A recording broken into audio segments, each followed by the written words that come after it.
Micrófono abierto. Periodismo independiente, participativo y constructivo. Sintonízanos de lunes a viernes, de 6 a 7 de la mañana. Micrófono abierto.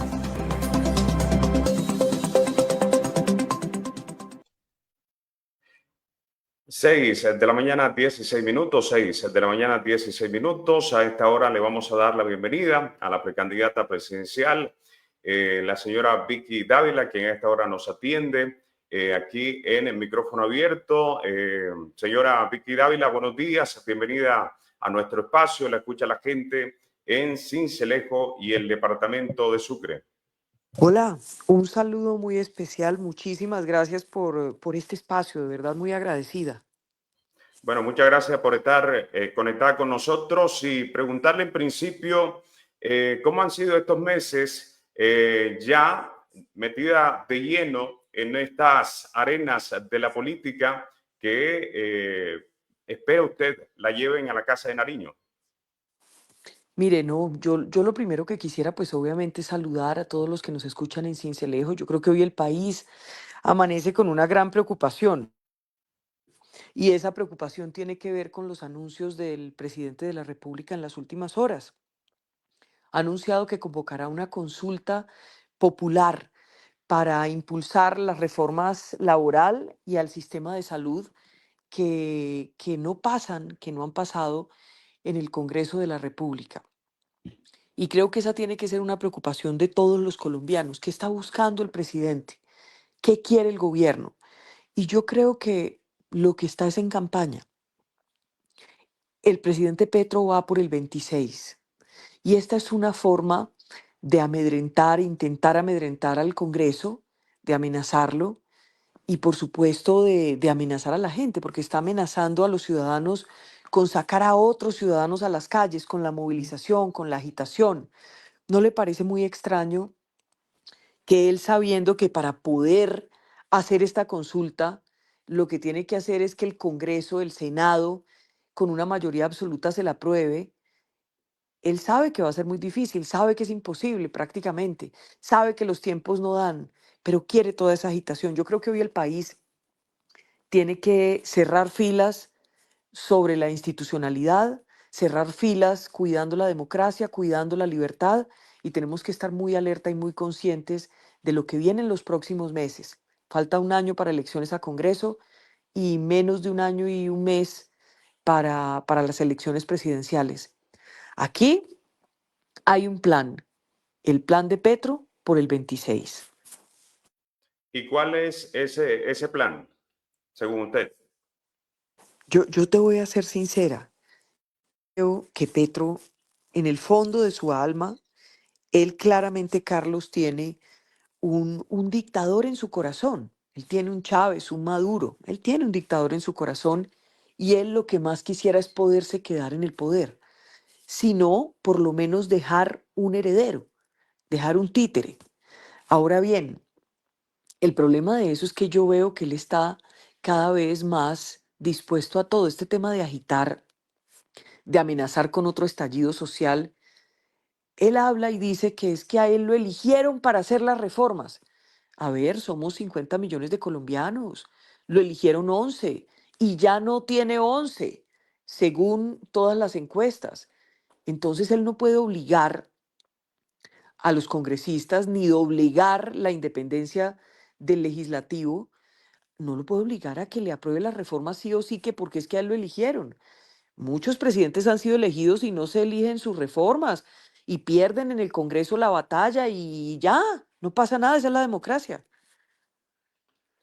Y en ese escenario, ¿usted cómo espera precisamente lograr que la gente entienda ese mensaje que usted está tratando de evidenciar respecto a la realidad del gobierno actual y convencer a la gente de que usted puede ser la opción que le permita a Colombia dejar a un lado esos visos de dictadura y comenzar a andar por otros senderos? Carlos, es muy odioso uno tener que decir que entonces em, que es que yo soy la solución a todos los problemas del mundo. No, Yo lo que le voy a decir o lo que les voy a decir esta mañana a todos los cincelejanos, a toda la gente que nos está escuchando es, no podemos repetir esta receta. Estamos en un momento peligroso para la democracia, la libertad y el orden. Tenemos que corregir el rumbo. Cada quien en su sabiduría sabe qué va a hacer o a quién va a elegir. En este momento lo que necesitamos es garantizar que definitivamente el petrismo con ese proyecto político destructivo no pase más allá del 7 de agosto del 26. Tenemos que resistir hasta allá. Esto va a ser duro. Petro lo está poniendo duro. Está agresivo. Está amenazando a los congresistas. Dice, es que yo fui elegido por el pueblo y los congresistas también. ¿Qué pasa? En el Congreso hay gente buena que está rodeada de ampones, porque allá también hay un montón de ampones. Pero hay que defender la institucionalidad.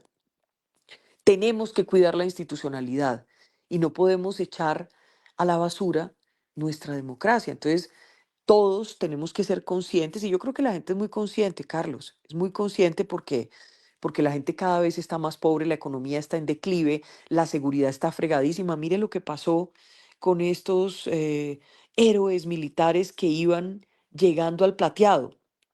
Por lo menos el reporte de las últimas horas era 16 heridos y 6 militares asesinados por estos bandidos de mordisco. Y en lugar de Petro estar cuidando a los colombianos, cuidando al país, tomando decisiones adecuadas, mire lo que está haciendo, generando más agitación y más caos. En ese sentido, yo quisiera preguntarle, porque usted se le conoce en el país por su labor como periodista. Como política la estamos comenzando a conocer y normalmente su discurso se centra sobre todo en una crítica abierta a lo que hace el gobierno del presidente Gustavo Petro. Pero Colombia es mucho más que el presidente Petro y de algunas políticas que él está llevando a cabo. La gente necesita soluciones, Sí. estamos en un paro arrocero, estamos en medio de unas dificultades también económicas, como usted ha señalado. Entonces quisiera aprovechar también esta oportunidad para que la gente, sobre todo de Sincelejo y el departamento de Sucre, conozca más allá de la crítica que usted le hace al presidente Petro, qué tiene usted para ofrecerle a los sucreños y a los colombianos en general como una solución a los problemas que aquejan a la gente en el día a día. Pues lo primero es que voy a ir por partes en esta pregunta que me haces, Carlos. Primero tú dices, la hemos conocido como periodista, la estamos empezando a conocer como política. No, yo soy una ciudadana, estoy tratando de crear un movimiento ciudadano, estoy creciendo con la gente y entre la gente, entre los ciudadanos. Eso es lo que soy. Una persona que estaba perfectamente bien, que tenía un buen, estaba en el mejor momento de su carrera como periodista y sin embargo está aquí luchando por Colombia, por 50 millones de colombianos, por los que piensan como yo y por los que no piensan como yo. Porque al final, si el país cambia el rumbo, si nos va bien a todos. Esto no puede ser cuestión de egos, esto no puede ser cuestión de un pensamiento mezquino, una ambición mezquina de poder. Eso no existe en mí. Entonces quería dejarle pues como primero esa claridad. Segundo, usted dice más allá de la crítica, es que no nos podemos olvidar que el presidente hoy es Petro y que los problemas que hay hoy o los ha creado Petro con su gobierno o ha agravado problemas que ya venían de otros gobiernos. Entonces eso no lo podemos perder de vista. Pero me parece muy bien cuando me pregunta usted qué propone. Entonces le voy a decir, propongo un Estado más pequeño, que se acabe con esa burocracia que no sirve para absolutamente nada. Están despilfarrando la plata de los colombianos. Hay que achicar el Estado y volverlo más eficaz. Acabar con varios ministerios y varias entidades que no sirven, que solo sirven para gastar la plata de los colombianos. Hoy las empresas y los trabajadores, que son los que siempre pagan impuestos, están asfixiados. Muchos se están endeudando para poder pagar los impuestos.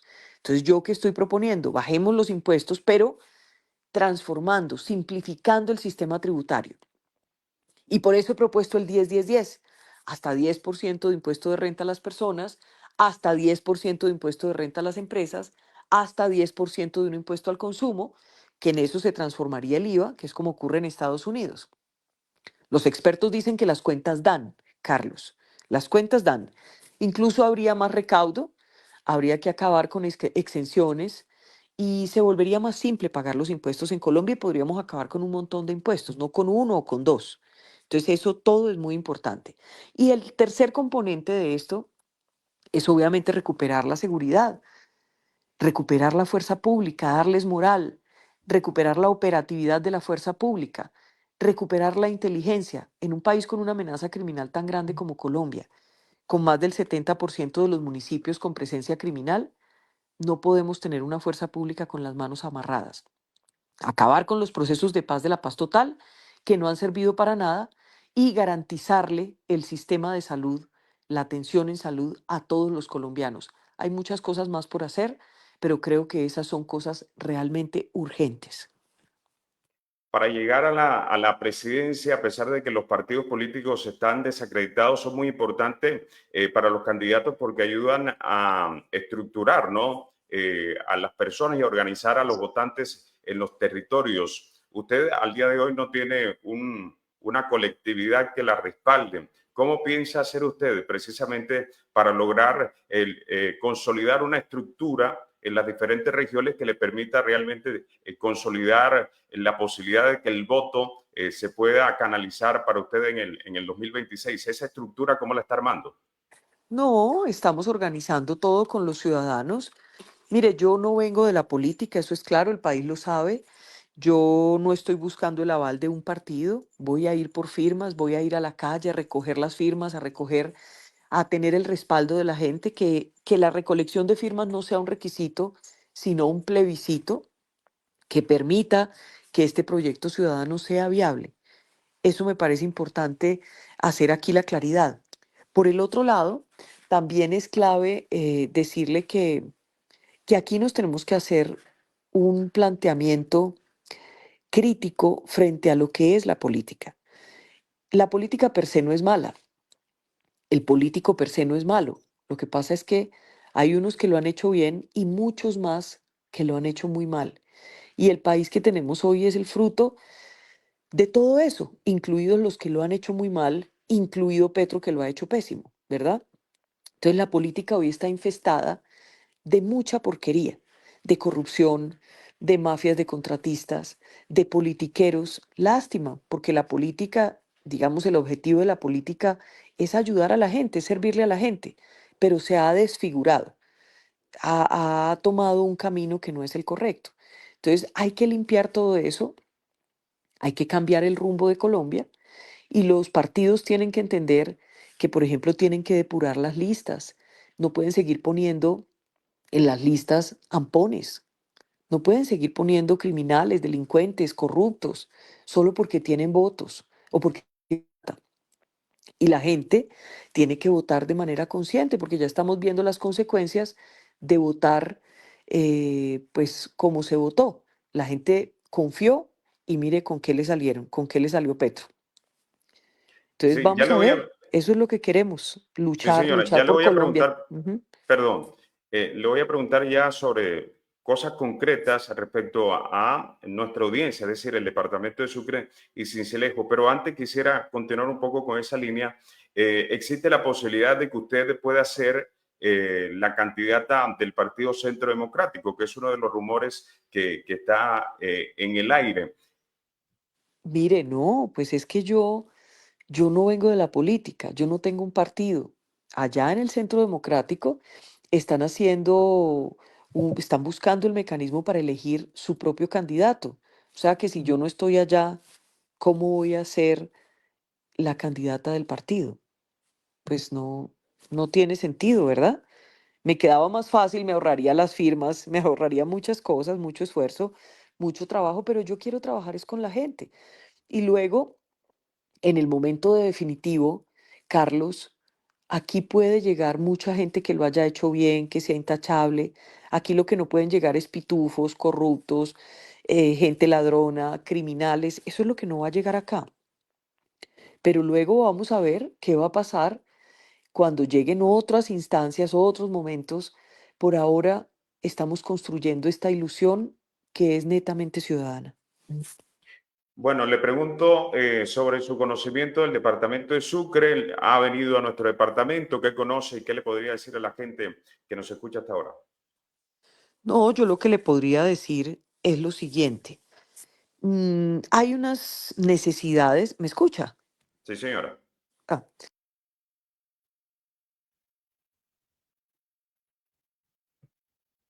Bueno, ahí se cortó la comunicación en estos momentos con la precandidata presidencial Vicky Dávila, conversando con nosotros a esta hora de la mañana, cuando son las 6:31 minutos. Un abrazo a la gente que nos escucha en el dial, en los diferentes municipios del departamento de Sucre, también parte de Córdoba y Bolívar, hasta donde llega la señal de la decana de la radio en Sucre, Radio Sincelejo. Y bueno, intentando conocer un poco, ¿no? El punto de vista, lo que piensa Vicky Dávila respecto a diferentes temas que tienen que ver con el ámbito nacional, pero por supuesto también con el ámbito local del departamento de Sucre. Ya retomamos la conversación. Ahí la escuchamos, Vicky. ¿Ahí me escucha, Carlos? Sí, señora. Ah, bueno, le decía que hay unas necesidades que son transversales en el país. Entonces, esas necesidades transversales es de las que yo le hablaba. Recortar el gasto, acabar con el despilfarro, luchar de frente contra la corrupción, recuperar la fuerza pública, recuperar el sistema de salud, garantizar que la gente esté atendida, los pacientes, cuidar la vida de los colombianos. Por supuesto, cada región, Carlos, tiene unos problemas, tiene unas necesidades. Aquí lo que hay que hacer es sentarse con los gobernadores, sentarse con los alcaldes, entender como gobierno que hay que ayudar a la gente, que hay que tener la disposición. Aquí no puede seguir ocurriendo, Carlos, lo que está ocurriendo en el país, y es que el presidente odia Antioquia, el presidente odia Bogotá, el presidente odia un montón de departamentos, de alcaldías, de alcaldes, de gobernadores. Eso no puede seguir ocurriendo. Aquí, ¿qué hay que hacer? Hay que trabajar conjuntamente con alcaldes y gobernadores. Y mientras se va trabajando una estrategia transversal, nacional, obviamente Sincelejo necesita recuperar la seguridad ciudadana, ¿sí o no? Sí, Sucre señora. necesita recuperar la seguridad ciudadana, claro que sí. Necesita atender los diferentes sectores que están complejos, que están destruidos. El sector de la construcción, el sector de la vivienda, el sector de la ganadería, el sector de la agricultura, el sector del comercio. Es que tenemos tantos sectores y fíjese usted que esta es una problemática que puede estar presente en Sincelejo, pero que está presente en muchos lugares del país. Muchos lugares del país. La seguridad ciudadana, por ejemplo, Carlos, es una preocupación de todos los ciudadanos en Colombia, de todos los colombianos. En el caso de Sincelejo, hombre, que las mamás puedan volver a dormir tranquilas, que el muchacho se va, que va a la calle, que sale a estudiar, que sale a rumbear, y que esa mamá pueda dormir tranquila, sin estar pensando si su hijo va a llegar o no, cómo va a llegar, qué le va a pasar, si va a volver o no. O sea, eso es un problema gravísimo. Entonces hay que tener más pie de fuerza. En las ciudades hemos perdido en los últimos 10 años 100.000 hombres y mujeres del pie de fuerza de la fuerza pública. Mientras tanto, los grupos criminales han crecido y se han expandido y son más peligrosos y más letales. Hay que tener más tecnología y hay que tener también un compromiso de los ciudadanos, Carlos. Yo creo que todos estos mecanismos que permiten que los criminales caigan, que los delincuentes caigan, pues son muy importantes y fundamentales para una sociedad. Y por último, trabajar con la justicia, porque de nada sirve que un policía capture al que le roba a usted el celular, al que le mete una puñalada por quitarle unos tenis y luego quede libre. Eso no sirve para absolutamente nada. Se burlan los delincuentes de la justicia. Entonces hay que trabajar sobre esos puntos cruciales, no solo en Sincelejo, no solo en Sucre, no solo en los demás departamentos, en todo el país. Bueno, ahora le pregunto, porque usted es una espera llevar las riendas de nuestro país, y este es un tema, el que le voy a tocar, que no solamente afecta al departamento de Sucre, sino a otros 3 departamentos, a Ujú. Antioquia, a Bolívar y al departamento de Córdoba, y tiene que ver con la situación en La Mojana, que seguramente usted en algún momento ha escuchado. Pero claro, Allá sí. por años, Carlos, cubriendo las inundaciones en La Mojana.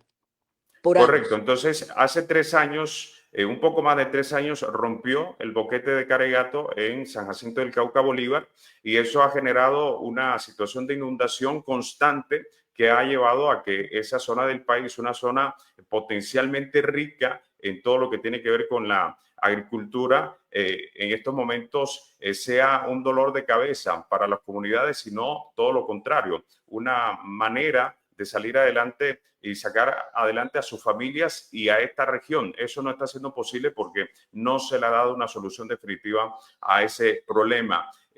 ¿Usted qué piensa? ¿Sabe algo al respecto? ¿Qué nos puede comentar? Yo lo que le puedo decir, Carlos, es primero que los técnicos, los alcaldes, los líderes regionales, junto con el gobierno nacional, se tienen que sentar a trabajar en esa problemática de una manera seria. Y óigame bien lo que le estoy diciendo, Carlos, los técnicos, los expertos, porque es que aquí los políticos dicen una cosa, prometen otra, y al final cuando llegan al poder, abandonan a la gente, muchos de ellos, y olvidan lo que prometieron. Así pasó con el ICETEX, solo para ponerle un ejemplo. Petro prometió que iba a condonar las deudas, vino acá al poder, a la presidencia, no solo no pudo condonar las deudas porque estaba prometiendo algo que no podía prometer, sino que disminuyó los créditos y acabó con los subsidios a las tasas de interés. Vuelvo a la mojana. Entonces aquí tiene que haber unas mesas de trabajo serias, reales, con un plan de trabajo, con tiempos, y los técnicos y los líderes regionales, junto con el gobierno nacional, tienen que trazar una hoja de ruta que se cumpla, con metas que se cumplan y no engañar a la gente. Eso es lo que le puedo decir. Eso es lo que le puedo decir. Un problema que lleva tantos años, tantos gobiernos. Yo como periodista, usted no sabe cuántas inundaciones en La Mojana pude cubrir.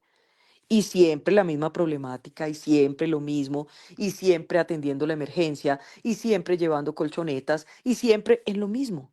¿Por qué? Porque no ha habido un plan serio para arreglar el problema. Entonces, hay que arreglar el problema, hay que buscar una solución seria. Y hay una cosa que me parece importante destacar, y es que este gobierno, que es el que más dinero ha tenido en el bolsillo, pues dice que no hay plata para nada. Entonces no quiero imaginarme cuando llegue el nuevo gobierno, si Dios quiere, después del 7 de agosto del 26, pues eso no se encontrará ni los computadores, se habrán llevado hasta los inodoros, los escritorios. Hay que ver cómo va a quedar financieramente el país y todos tenemos que luchar por Colombia para sacarla adelante. Sí, señora. Dos últimas consultas, agradeciéndole la participación hoy en nuestro espacio. Primero, preguntarle qué piensa usted de la posibilidad de la descentralización, es decir, que las regiones en Colombia tengan mucha más maniobrabilidad en lo económico, en su autonomía. Ya cursó en el Congreso una reforma para que eso sea posible. Ahora lo que están determinando es cuáles son esas nuevas responsabilidades que van a tomar los departamentos. ¿Usted qué piensa de esa medida? Mire, pues digamos que a nivel central hay división de opiniones en torno a este tema. Yo creo que son discusiones que hay que dar. Yo no tengo ninguna predisposición así de entrada sobre eso. Lo que le puedo decir es que pues es algo que un presidente no puede o una presidente no puede decidir arbitrariamente. ¿Verdad? Entonces esto tendrá que tener su discusión, ya la ha tenido, no ha salido triunfante aún, no ha tenido éxito aún. Es una inquietud que tienen muchas regiones, que tienen muchos mandatarios y que se ha agudizado precisamente por la actitud del gobierno central en esta administración que no quiere trabajar con los gobernadores, que presiona a los gobernadores, que los chantajea a los alcaldes, que les corta el presupuesto y todo esto porque hay como una especie de intención de doblegar al mandatario regional o al mandatario local. Entonces, son discusiones que hay que dar de manera honesta, de manera clara, con posiciones claras y que sea lo que más les convenga, no solamente a las regiones, sino a todo el país. Esa es mi posición sobre eso.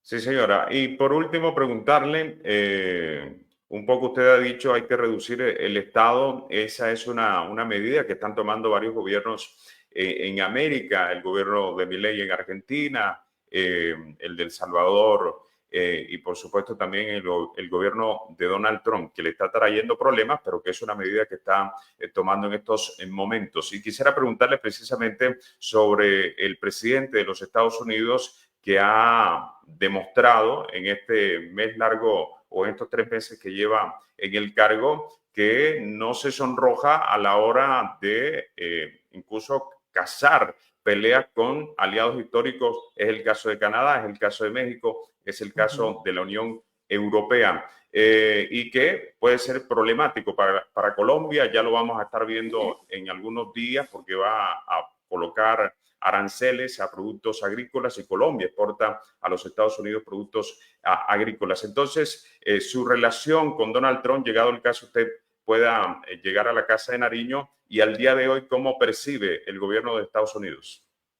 Mire, yo creo que uno puede estar de acuerdo o en desacuerdo con cualquier posición del nuevo presidente de los Estados Unidos, con el anterior también, pero nosotros no podemos olvidar que es nuestro principal aliado, que es un aliado histórico, que hemos tenido una relación bipartidista, es decir, sin importar quién sea el presidente, si es demócrata o republicano, Colombia ha tenido una buena relación con Washington y esa relación buena la tenemos que conservar, porque esto va a quedar tan destrozado si Petro se va, si el petrismo sale por fin, si simplemente se vuelve una cosa del pasado, nuestra peor pesadilla, y toca hacer muchas cosas donde vamos a necesitar una mano amiga, vamos a necesitar la ayuda de los Estados Unidos. ¿Cómo vamos a sacar adelante la fuerza pública? Ah, pues necesitamos ayuda de Estados Unidos. ¿Cómo vamos a recuperar la inteligencia? Necesitamos mucha ayuda de países no solo como Estados Unidos, sino como Israel y el Reino Unido. No lo podemos hacer solos. Vamos a recuperar la operatividad de la fuerza pública, necesitamos ayuda. ¿Cómo vamos a luchar contra el narcotráfico? Necesitamos ayuda. No solamente determinación de un gobierno en Colombia, sino ayuda de nuestros aliados, inteligencia, dinero, apoyo. Todo eso lo necesitamos. Entonces nuestra relación con Donald Trump tiene que ser buena. Yo creo que Petro provoca permanentemente a Trump porque él lo que quiere es que nos sancionen para decir que no hay elecciones libres. Créamelo, Carlos. De Venezuela, cuando Maduro se robó las elecciones, lo que dijo fue que es que el bloqueo no permitió elecciones libres. Entonces hay que leer a Petro de una manera profunda, porque Petro todo lo que hace es intencional, es premeditado, es un libreto. Él no actúa solo y no actúa alocadamente. Él actúa siguiendo unas pautas, las pautas de esa izquierda destructiva que él representa y que le está haciendo tanto daño a Colombia. Permítame, Vicky, una última pregunta a raíz de eso que está diciendo, porque lo ha mencionado varias veces, el tema de seguridad. En su gobierno, el Ministerio de Defensa, el tema de seguridad pasará a tener el mayor rubro del gasto público. Se lo pregunto porque desde hace algunos gobiernos es el Ministerio de Educación o la educación quien se lleva las mayores partidas del presupuesto nacional, pero la escucho hablando bastante del tema de seguridad, entonces la inquietud respecto a cuál va a ser o si va a ser la seguridad, la defensa, quien más se lleve los recursos del presupuesto. La educación es fundamental, la salud es fundamental. Entonces, aquí no se trata de una competencia de qué es más importante que lo otro. Lo que pasa es que si usted no tiene seguridad, si usted no tiene una fuerza pública que cuide a los colombianos, si usted no tiene un territorio en paz o tranquilo, calmado, bajo el control del Estado, pues usted puede tener toda la educación que quiera, toda la salud que quiera, todo lo que quiera, pero eso no va a florecer. La empresa tampoco va a florecer. Entonces, hay que recuperar. Yo no le puedo decir que es que se le quita plata a la educación para darle. No, hay que ver cómo se hace, pero la verdad es que el sector defensa sí necesita más dinero. Le han quitado dinero, le han quitado dinero. Hay que ver cómo se recorta todo ese gasto inoficioso para ver cómo se le da también más garantía a la fuerza pública para operar. Da pesar verlos. Vea, le voy a decir, yo cuando era directora de semana, hice, por ejemplo, con los muchachos, con la redacción, una historia en el Cauca de unos policías haciendo rifas para echarle gasolina a las motos, para poder hacer el patrullaje. Entonces eso no puede ocurrir en Colombia. Tenemos una flotilla aérea pésima, la inteligencia destrozada. Entonces necesitamos recuperar la operatividad de la fuerza pública para defendernos de todos estos bandidos, de todos estos criminales, para coger a mordisco, para llevarlos ante las autoridades, para que todos esos que están libres y que han cometido delitos de lesa humanidad y que hoy son disque gestores de paz y son es unos traicioneros, perdóneme, A esos hay que volverlos a llevar ante las autoridades a la cárcel. Nosotros no podemos tener a los bandidos libres. A la cárcel, hay que dar buen ejemplo. El que lo hace bien, que tenga lo mejor del Estado. El que lo hace mal, que vaya y pague. Perfecto. Bueno, Vicky Dávila, muchas gracias por estar con nosotros en micrófono abierto para que, bueno, la gente en Sincelejo, el departamento de Sucre, la gente en parte de Córdoba y Bolívar también comiencen a tener un poco más de claridad respecto a su pensamiento sobre los distintos temas que tienen que ver no solamente con el ámbito nacional, sino también con lo local. Muchas gracias, muy amable y bueno, esperemos pronto pueda visitar a Sincelejo, el departamento de Sucre, y también comience a tener de primera mano esa información respecto a lo que está aconteciendo en este territorio. Muchas gracias. Un abrazote, Carlos. Que Dios te pague a ti y a todos los que nos han escuchado esta mañana. Hay muchas cosas que hay que arreglar, muchas cosas que no están funcionando, cosas que están muy mal, pero yo creo que no podemos dejar que nos roben la ilusión y tenemos que trabajar juntos. Piense que todos juntos somos millones y así lo podemos lograr. Los delincuentes, los corruptos, las mafias, los politiqueros son poquitos al lado de lo que son los colombianos buenos, los trabajadores, los berracos, los que se levantan a sacar a su familia adelante. En eso es que nos tenemos que concentrar. No podemos desconcentrarnos. Y aquí vamos a desterrar a los corruptos, a los politiqueros y a las mafias, no hablando paja, no prometiendo lo que no se puede hacer, sino haciendo las cosas y entendiendo que un presidente lo que es un empleado de la gente y tiene que trabajar con toda la humildad y toda la dedicación. Es el mayor honor que puede tener un colombiano. Un abrazote. Chao, Carlos. Sí, señora. Bueno, muchas gracias. Era Vicky Dávila, candidata o precandidata presidencial a las elecciones del 2026.